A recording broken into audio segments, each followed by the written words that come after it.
Ma, pa!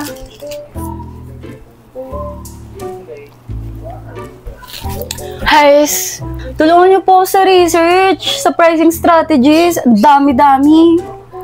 Ay nako, madali lang yan. Sa YouTube lang ako natuto ng iba't ibang mga strategy na ginagamit ko sa tindahan. Tama yan, sa Google ang daming example ng mga kumpanya.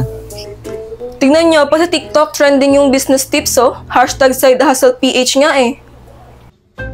Si Maybel, pabili suka. Ikaw pala yan, Jay. Saglit lang ah. 19 pesos lahat, Jay. Odd pricing yan, 19 na lang instead of 20 para mukhang mas mura. Ah, so yun pala yung odd pricing, yung ginagawang 99 or 100 para affordable tignan. Mia! Tara, pre ka!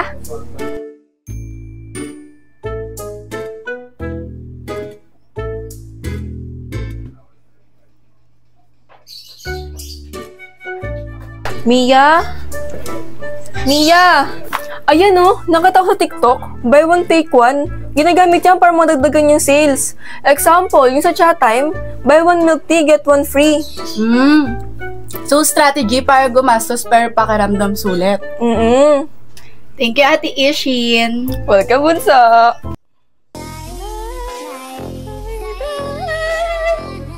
Kinakain na talaga siya ng TikTok, oh.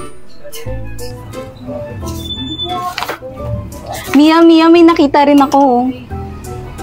Sa Reels ko naman, bonus pack pricing. Same price, pero may dagdag na laman. Example, Coke. Buy 1.5 liters, get 250 ml free. Kaya ang makukuha mo, 1.7 liter sa presyo lang ng 1.5 liter. Pinaparamdam nila na mas sulit ang bayad mo. Guys, may isa pa akong nakita oh. BPTO, ibig sabihin brand price trade off. Ginagamit yan para malaman hanggang saan lang willing magbayad ang customers para sa isang brand. Gaya ng Jollibee, tinetest nila kung pipiliin pa rin ng tao ang Jollibee Chicken Joy kahit mas mahal ng kaunti kaysa sa McDonald's Fried Chicken. Nagigets mo? Kung mas marami pang bumibili kahit mas mataas ang presyo, ibig sabihin malakas ang brand loyalty nila. Ah, so parang service strategy para malaman kung gaano kalakas yung brand kahit magtaas ng price. Ate Maybel, Ate, pabili. Sige, dito ko lang muna bunso, pagbilan ko lang. Sige, ate. Maybel, 19 din tong toyo? Oo, odd pricing ulit para mukhang mas mura kaysa 20. Ay, ito mo, may nakita akong pwede sa research ni Mia. Ito rin pa, may nakita ko. Baka magamit ito ni Mia sa research niya. Tara, asa ba si Bunso? Bunso, una na ako, ah. Sige po, Ada. China, asa ba si Bunso? Ayun si Bunso, oh. Ayun pala! Ma, pa, bakit? Tingnan mo, sabi sa Google, break-even sales ay yung point na pantay ang kita at gastos. Halimbawa, si Aling Nena, 50 gastos, 50 benta, walang tubo, walang lugi. O tapos tignan mo naman to nakita ko, broad price policy naman daw, yung mga price range sa iba't ibang market. So bale, ito yung mga Samsung, meron silang A series na mura, meron din naman silang M series na mid-range, and S series naman yung mga mahal. Ate, sibuyas to, te. Magkano to? 50? Di ba yung karmain yan? Grabe ka naman, par. Eh di dun ka sa Baguio, 10 piso lang, location-based pricing nga eh. Ina nga, lista mo na lang kay Amas. Thank you, ma. Thank you, pa. Eh, paano naman yung sa captive product pricing? Ay, wala akong idea dyan eh. Try mo tanongin yung ate mo, baka alam niya. Ate, paano naman yung sa captive product pricing? Mia, may nakita ko sa IG Reels. Captive product pricing. Mura ang main product, pero mahal ang accessories. Example, iPad. Okay ang presyo ng tablet, pero mahal ang keyboard, Apple Pencil at charger. Kaya mapipilitan kang bumalik sa brand kapag kailangan mo ng gamit para magamit ng buo. Dito naman, sabi sa TikTok, ang sabi, isang channel pricing daw is yung presyo, depende kung saan mo nabili yung product. Example, Nike, mas mura sa online kaysa sa mall, kasi mas malit ang gastos sa rent, at minsan, may mga discounts pa. Tapos, dagdag ko pa yung complementary pricing. Kapag binili mo na sabay, mas nakakamura. Halimbawa, yung Starbucks coffee, tapos yung pastry nila, makaka-discount ka ng 20% off. Meron pa! Ito na ko, yung customer value-based pricing naman. Presyo based sa halaga sa customer. Halimbawa, Apple, kahit mahal, binibili kasi status symbol. Eto, orange, 15 pesos isa sa palengke pero 25 pesos isa sa supermarket. Customer-based value pricing talaga. Mia, may sinend ako sa yung link, panoorin mo para mas maintindihan mo yung generic strategy tsaka yung loss leadership. Ano nga ba ang generic strategy? Ito ay ang mga pangkalahatang paraan o diskarte na ginagamit ng mga kumpanya para maging mas competitive kaysa sa kalaban. Ayon kay Michael Porter, may 3 uri ng generic strategy. Ang unang generic strategy ay ang cost leadership. Ang layunin nito ay magbenta sa mas mababang presyo gamit ang mababang cost sa production at operation. Gaya na lamang ng Walmart, malaki ang operasyon kaya mas kaya nilang bumili ng products ng maramihan. Dahil mas mura ang kuha nila, mas mababa rin ang presyo sa customers. Isa pang halimbawa ng cost leadership ay ang IKEA. Ang furniture ay DIY o ikaw ang mag-a-assemble. Dahil nakatipid sila sa labor at packaging, mas mura nila itong ibinibenta. Isa pang halimbawa ay ang Pure Gold. Binibigyan nila ng mababang presyo ang mga sari-sari store at suking mamimili upang maka-attract ng volume buyers. Ang ikalawang uri ng generic strategy ay ang differentiation. Ang layunin nito ay gawing kakaiba o mas mataas ang kalidad ng produkto para makasingil ng mas mataas sa mga customers. Halimbawa na lamang ng Apple. Kilala ito sa premium design, innovation at ecosystem. Ang uniqueness ang dahilan kung bakit tinatanggap ng customers ang mataas nitong presyo. Isa pang halimbawa ng differentiation ay ang Nike. Nakatuon ito sa sports performance technology at brand image. Ang mga athlete endorsement ay nagpapataas ng value perception. Ang ikatlo at huling uri ng generic strategy ay ang focus strategy. Layunin nito na mag-target ng specific market lamang. Pwedeng focus on cost o differentiation. Halimbawa na lamang ng Rolex. Target ng Rolex ang luxury market lamang. Hindi sila nagpo-produce para sa mass market kaya premium ang brand. Ngayon ay dumako naman tayo sa loss leadership. Layunin nito na magbenta ng isang produkto ng sobrang mura or minsan lugi pa para makaakit ng customers na bibili rin ng ibang mas mahal na items. Gaya na lamang ng Amazon. Nag-aalok ng ilang items na halos walang kita para dumami ang users sa platform. Kapag maraming users, mas maraming bentahan ng iba nilang mga produkto at serbisyo. Ang isa pang halimbawa ay ang mga supermarket sa Pilipinas. Madalas mura ang bigas, asukal o gatas para maakit ang mga mamimili. Kapag nandun na ang customer, bibili rin sila ng ulam, snacks at iba pa. Kaya kumikita ang mga store sa ibang products. International at location-based pricing. Ano naman yung pinagkaiba ng international and location-based pricing? Ate, may nabanggit dito na international and location-based pricing. International pricing, iba yung presyo kada bansa. Halimbawa, yung Netflix, di ba? Mura siya sa Pilipinas pero mahal siya sa US. Location-based pricing, depende sa lugar. Like for example, yung mga hotel sa city, mas mahal compared sa hotel sa probinsya. Mia, tara! Labas tayo! Maya na nag-aaral pa ako ng pricing strategy. Dahil mantika kayo, te? 25 to ah. 25, 20 lang to kahapon ah. Grabe ka naman, Gar. Di ba base kasi ang prito ngayon? Ba yan? Panoorin ko na nga lang ko sa YouTube. Hello! Alam niyo ba na may iba't ibang pricing strategies na ginagamit ng negosyo para lumamang sa isang market? Tara, quick trivia tayo. Unang-una dyan ay maintain price o add value strategies. Kapag hindi pwede ibaba ang presyo, ang ginagawa ng kumpanya ay maintain price or add value. Halimbawa na lang nito ay ang ating Jollibee. Imbis Imbis na magbaba ang presyo, nagdadagdag sila ng value gaya ng Happy Meal or Kitty Meal toy na parehong presyo pero may dagdag saya.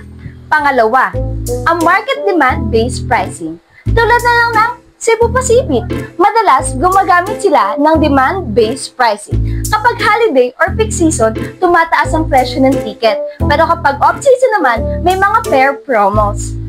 Pangatlo naman ay diagnostic perception pricing. Tulad na lang ni Bench at iba pang local fashion brands, gumagamit ng perception pricing. Mataas ang presyo ng ibang produkto para ipakita na premium or classy ang quality, kahit pareho lang o halos iba ang materials. Pang-apat naman ay escalator clauses.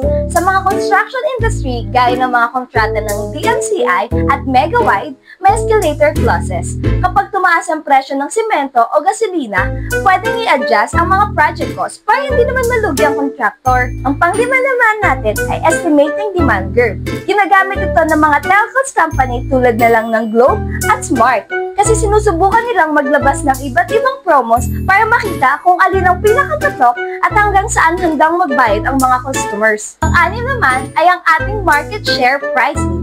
At syempre, si Shopee, nung una, sobrang baba ng presyo at ang daming free shipping promos. Bakit? Para makakuha ng malaking market share. Pagkatapos nila makilala, unti-unti na nilang binabawasan ang mga promos. Oops! Teka lang, hindi pa dyan tayo natatapos. Kung akala nyo, tapos na mga interesting pricing strategies, well, may lang pa akong mind-blowing trivia para sa inyo. Kaya tara na! Unahin naman natin ang penetration pricing. Naalala nyo ba nung unang pasok ng Shopee sa Pilipinas? Halos lahat may piso deal at free shipping. Yan ang tinatawag nating penetration pricing. Binababaan muna ang presyo para makakuha agad ng market. Ngayon naman, punta tayo sa product line pricing. Bakit nga ba may iPhone 17, iPhone 17 Pro at iPhone 17 Pro Max? Parehong iPhone, pero magkakaiba ang presyo. Yan ang tinatawag na product line pricing. Iba-ibang version at iba-ibang target consumers. Pero teka, napansin niyo ba to? Bakit 99 pesos imbis na 100 pesos ang presyo ng mga meal sa McDo at Jollibee? Yan ang tinatawag na psychological pricing. Ginagamit ito para magmukhang mas mura kahit piso lang ang diferensya. Ito naman, transfer pricing. Halimbawa, nagbibenta ang Samsung Display ng screen panels sa Samsung Electronics para gamitin sa kanilang mga cellphone. Kahit parehong Samsung, may internal pricing pa din para ma-monitor nila ang performance ng bawat unit. Moving on, marginal cost pricing. Ginagamit to ni Coca-Cola kapag gusto nilang maubos na kanilang mga stocks. Binababa nila ang presyo kahit maliit na lang ang kanilang tubo. Basta mabenta. At panghuli, perceived value pricing. Sino pa nga ba ang perfect example? Kundi ang Starbucks! 200 peso ang kanilang kape. Kasi hindi lang naman lasa ang binabayaran mo, kundi brand, ambience, at experience. Sabi nga nila, hindi lang kape, kundi lifestyle. At ayun na nga, ang dami palang paandar pagdating sa presyo, di ba? Kaya next time na may sale o promo, isipin mo, anong pricing strategy kaya to? Huwag kalimutan, sa business, hindi lang basta presyo, strategy yan.